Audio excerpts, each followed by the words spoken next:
Hi all, Prabhakaran. Tamil optional சீரீஸில் இது வந்து தேர்ட் வீடியோ. ஃபஸ்ட் வீடியோவில் பார்த்தீங்கன்னா குறுந்தொகை, புறநானூறு, திருக்குறள் இதை பற்றி எப்படி படிக்கணும்னு சொல்லி ஒரு ப்ராடாக ஓவர்வியூ கொடுத்தேன். செகண்ட் வீடியோவில் பார்த்தீங்கன்னா கும்பகர்ணன் வதைப்படலமும் சிலப்பதிகாரத்தில் மதுரை காண்டத்தை பற்றி எப்படி படிக்கணும், எப்படி கொஸ்டின்ஸ் கேட்பாங்கங்கிறத பற்றி பேசினோம். இது தேர்ட் வீடியோ.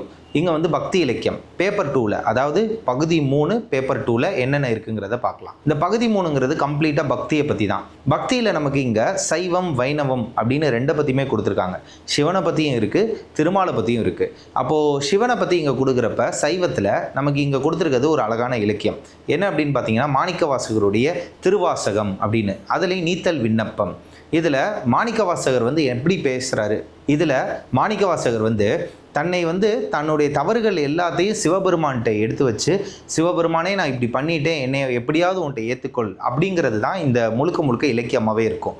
அதில் சிவனை வந்து உத்தரகோச மங்கைக்கு அரசே அப்படின்னு பேசுகிறதா இருக்கட்டும், இல்லை மாணிக்கவாசகர் தன்னுடைய சிறுமையெல்லாம் எண்ணி வருந்துற விதமாக இருக்கட்டும், சிவபெருமானுடைய உருவ தோற்றமாக இருக்கட்டும், சிவபெருமானுடைய அவதார சிறப்பாக இருக்கட்டும், அவருடைய பெருமையாக இருக்கட்டும், இது எல்லாமே இந்த இடத்துல பிரமிக்க வைக்கிற வகையில் இருக்குது. அதுக்கு அடுத்தபடியாக பார்த்தோம்னா இங்கே இந்த திருவாசகத்தில் நீத்தல் விண்ணப்பத்தில் உவமைகளை கையாண்ட விதம் அப்படிங்கிறது நாங்குல் பூச்சியாக இருக்கட்டும், இருதலை கொல்லியாக இருக்கட்டும், இது எல்லாமே பார்த்தீங்கன்னா இதுக்கு அழகேற்றிக்கிட்டே இருக்குது. அதாவது திருவாசகத்திற்கு உருவாத ஒரு வாசகரும் இல்லை அப்படின்னு சொல்லுவாங்க, நீங்கள் கேள்விப்பட்டிருப்பீங்க. அது ஏன் அப்படி சொல்கிறாங்கன்னா, இவர் உருகி என்ன பண்ணியிருக்காரு, வழிபட்டிருக்காரு. இந்த உருகி வழிபடுறது அப்படின்னா என்ன சார்னா, நான் இவ்வளவு தப்பு பண்ணிட்டேன், உன்னுடைய அருள்லேருந்து வெளியே போகிறதுக்காக இப்படிலாம் பண்ணிட்டேன், சிற்றின்பம் அப்படின்னு ஒன்று சொல்கிறேன் பார்த்தீங்களா. இந்த சிற்றின்பத்திற்கு ஆசைப்பட்டு ஒரு பேரின்பத்தை இழக்கிற நிலைமையில் நான் இருக்கேன், இப்படி இருந்த இறைவனாகிய நீ வந்து என்னை கைவிட்டக்கூடாது அப்படின்னு அவருடைய ஒரு வேண்டுதல் விண்ணப்பம் தான் இந்த நீத்தல் விண்ணப்பம் அப்படின்னு சொல்கிறோம். இதில் வந்து கேள்விகள் அப்படின்னு பார்த்தீங்கன்னா ஒரு ரொம்ப லிமிட்டட் தான். எப்படி கேட்பாங்கன்னா ஈஸியாக அதில் ஓரளவு ப்ரிடிக்ட் பண்ண முடியும். எப்படி அப்படின்னா இறைவனின் பெருமைகள் அப்படிங்கிறத ஒரு ஆஸ்பெக்டில் கேள்வி கேட்குறாங்க. அப்போ அவருடைய அவதார சிறப்பு, உருவ பெருமைகள், அதே மாதிரி என்னென்ன அவதாரங்கள் எடுக்கிறப்ப யார் வதை செஞ்சுருக்காரு, அவரால் என்னென்ன கொடுத்துருக்காங்க, சிவபெருமானில் அடைந்த பயன், இப்படின்னு சொல்லிட்டு இது ஒரு கேட்டகரி ஆஃப் கொஸ்டின்ஸ், இறைவனின் பெருமைகள். ரெண்டாவது வந்து தன்னுடைய அவல நிலைக்கு காரணம் அப்படின்னு சொல்லிட்டு அவருடைய ஐம்புல இன்பங்களின் நிலையாக இருக்கட்டும், இல்லை நான் இந்த தப்பெல்லாம் பண்ணிட்டேன்னு சொல்லிட்டோம், சிற்றின்பத்திற்கு நான் ஆசைப்பட்டு இதெல்லாம் தப்பு பண்ணிட்டேன்னு சொல்கிறது ரெண்டாவது செட் ஆஃப் கொஸ்டின் இருக்குது. மூணாவது செட் ஆஃப் கொஸ்டின் அதோடைய உவமைகள், என்னென்ன உவமைகளை கையாண்டிருக்காங்கன்னு சொல்லி மூணாவதாக கேட்குறாங்க. நாலாவது பார்த்தீங்க அப்படின்னா நயம் கேட்குறாங்க. ஏதாவது பாடல் வரிகள் கொடுத்து அதுலேருந்து கேள்வி கேட்குறாங்க. இங்கே பாருங்கள், போன வருஷம் என்ன கேள்வி கேட்டிருக்காங்கன்னு பாருங்கள்.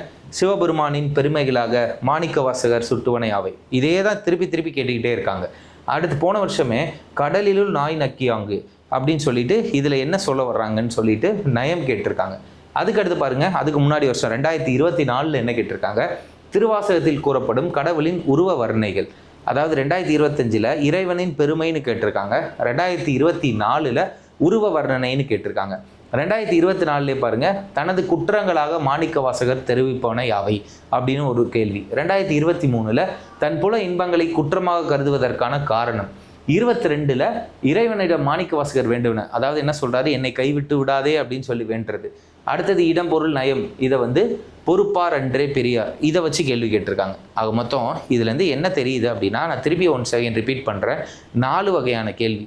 இறைவனின் பெருமை, மனிதனின் அதாவது தனது அவல நிலைக்கு காரணமான அந்த சிற்றின்பத்திற்கு இதை பற்றி ஒரு கேள்வியும், 3ஆவதா உவமைகள் பற்றியும், 4ஆவதா பாடல் வரிகள் கொடுத்து நயம் கேட்கறது ஒரு கேள்வி.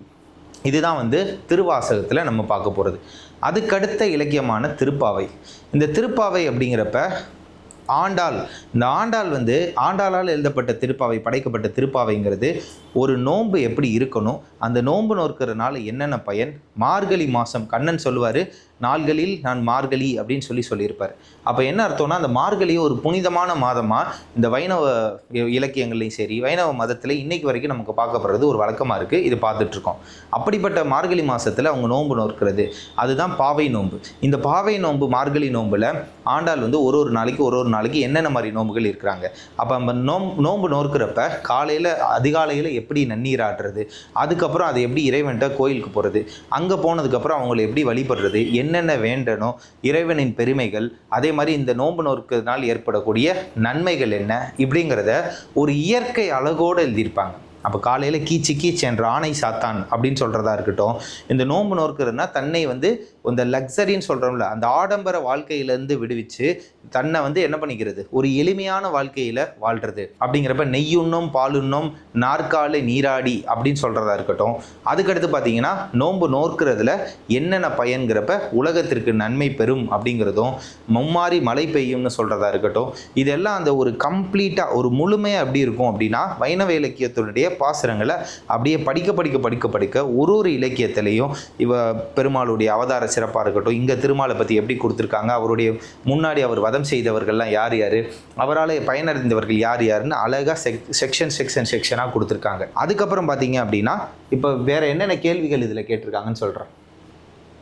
இது நம்ம ஒர்க் ஷீட்டு நீங்கள் பார்த்துருப்பீங்க. இந்த ஒர்க் ஷீட்டுங்கிறது இங்கே ஆப்ஷனல் படிக்கிறப்ப நம்ம கொடுக்குறது. பாசிபிள் கொஸ்டின்ஸ் எல்லாம் என்ன பண்ணியிருப்போம், அந்த மாதிரி ஸ்பேஸ் விட்டு கொடுத்துருப்போம் உள்ளே ஃபில் பண்ணுற மாதிரி. இங்கே பாருங்கள், திருப்பாவையில் ரொம்ப ஸ்பெசிஃபிக்காக இவ்வளோ தான் கேள்விகள் வரும். என்னதான் இருக்குன்னா, இயற்கை வர்ணனை அப்படின்னு சொல்லிட்டு திருப்பாவையில் கேள்விகள் கேட்கலாம். அடுத்தது பாவை நோன்பு நோக்கும் நெறியும் அதன் பயன்களும்.